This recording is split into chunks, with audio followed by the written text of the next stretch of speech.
Assalamu alaikum. This is me Umna Yamin.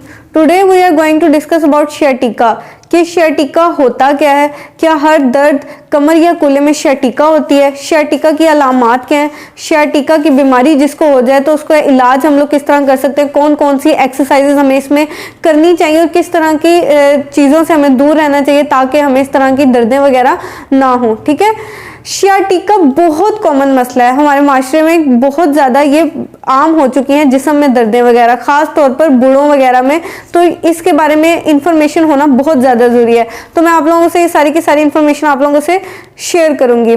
अब sciatica में क्या होता है, आमतौर पर इसमें मरीज़ जो सा होता है वो डॉक्टर साहब को कहता है कि उसकी कमर में मसला है और पूरी टांग में दर्द हो रही है, या फिर यूं होता है कि टांग सुन हो जाती है, टांग सो रही है, या फिर वो लोग ये कहते हैं कि उनसे बाहर नहीं पड़ रहा, या फिर उनको बैठने उठने में मसला हो रहा होता है। जब वो लोग बैठते हैं या खड़े होते हैं या चंद कदम चलते हैं तो उनकी टांगों वगैरह में ऐसा लग रहा होता है उनको जैसे कीड़ियाँ वगैरह चल रही होती हैं। उनकी कैफियत ऐसी हो जाती है जैसे उनकी कैफियत इस तरह की होती है कि उनसे ऑफिस में काम नहीं किया जा रहा होता, बैठा नहीं जा रहा होता, गाड़ी में उतरते वक्त चढ़ते वक्त बहुत ज़्यादा मसला हो रहा होता है। इस तरह के मरीज जो हैं शियाटिका में पाए जाते हैं। ठीक है, शियाटिका के अंदर इसको हम शियाटिका पेन भी बोलते हैं या दर्द शियाटिका भी बोलते हैं। ये जिस तरह की दर्दें जो हम मरीज अपने डॉक्टर्स को बताते हैं। ठीक है, इसमें कमर के अंदर या तो मोहरों में दबाव आ जाता है या फिर कूल्हे में हिप्स में दबाव आ जाता है। शियाटिका बेसिकली शियाटिका नर्व्स की पेन होती है।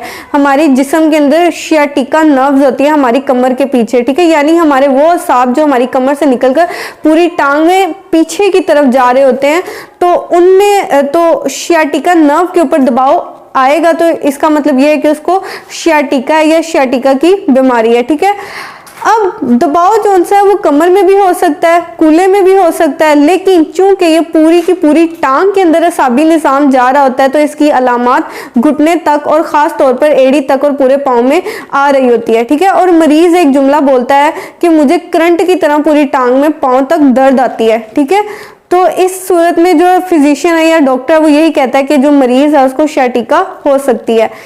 अब सवाल जो सबसे ज़्यादा पूछा जाता है वो ये सवाल लोग बहुत ज़्यादा करते हैं, या हम लोग माशरे में ये सवाल बहुत ज़्यादा है कि क्या हर दर्द शियाटिका है, हर कमर दर्द, हर कूल्हे की दर्द शियाटिका की ही अलामत है? नहीं, शियाटिका हर शियाटिका के पेशेंट की ये कंप्लेन होती है कि पूरी टांग में दर्द होती है, लेकिन इसी के साथ साथ बहुत सारे मसाइल हैं जिनको इसके साथ साथ देखने पड़ते हैं।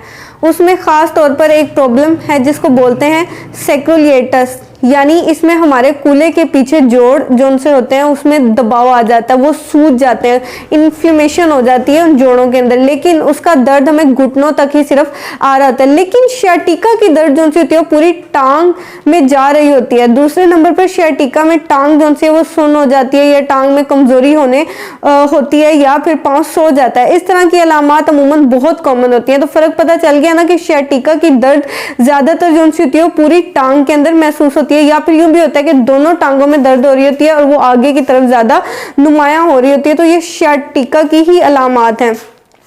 मैंने दूसरी भी आप लोगों को बता दी है कि जो सी दूसरी कंडीशंस भी होती हैं, लेकिन फिजिशियन के पास जाकर ये जानना या ये पता लगवाना बहुत ज़्यादा ज़रूरी है कि क्या आप लोगों को शियाटिका ही है। तो ये बहुत ज़्यादा ज़रूरी है कि ताकि इलाज जो सा ट्रीटमेंट जो सा वो उस लिहाज से हो सके। अब शियाटिका बर वक्त इलाज करवाना उसका बहुत ज़्यादा ज़रूरी है। अगर शियाटिका का बर वक्त इलाज ना करवाएं तो पूरी टांग में कमज़ोरी आ सकती है, पूरी टांग के मसल्स या फिर हिप मसल्स या फिर कमर के मसल्स जो हैं वो कमज़ोर हो सकते हैं। इसकी वजह से कमर दर्द रहना शुरू हो जाती है। जब कमर दर्द रहना शुरू हो जाती है तो शियाटिका तो ठीक हो जाता है, लेकिन कमर दर्द सालों साल नहीं जाती है, फिर वो एक बहुत बड़ा मसला बन जाता है जिसका इलाज करना थोड़ा सा मुश्किल हो जाता है और टाइम टेकन प्रोसेस हो जाता है।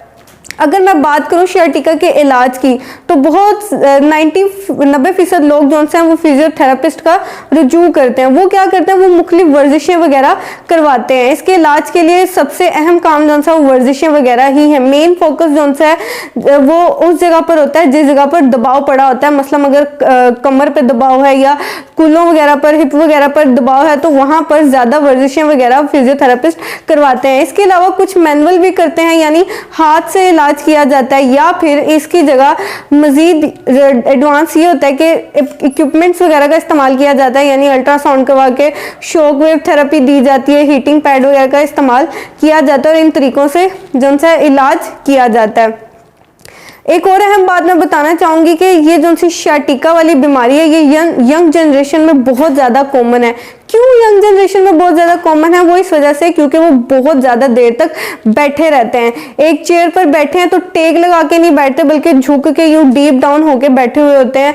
तो इस वजह से भी उनकी कमर पर, उनके स्पाइनल कॉर्ड पर, उनके कूलों पर बहुत ज़्यादा दबाव पड़ता है, जिसकी वजह से उनको sciatica नर्व पे बहुत ज़्यादा पेन होना शुरू हो जाती है। इसके अलावा बहुत ज़्यादा देर तक क्रॉस सिटिंग ना बैठें, या फिर चौकड़ी मार के ना बैठें, या फिर सख्त जगहों पर ना बैठें, जिन ऐसे सिटिंग ना करें जिससे आप लोगों के कमर में या कूलों में बहुत ज़्यादा दबाव पड़े, मतलब आपकी sciatic नर्व है जो जिस्म की स्पाइनल कॉर्ड के ऊपर, उस पर दबाव ना पड़े। अगर उस पर दबाव पड़ेगा तो वो बहुत ज़्यादा दर्द होगी और फिर sciatica की बीमारी जन्म लेगी। ठीक है, तो आप लोगों ने इन सब बातों का ख्याल रखना है। अगर आप लोगों को वीडियो अच्छी लगी है तो लाइक करें, शेयर करें, चैनल को सब्सक्राइब करें। अल्लाह हाफिज़।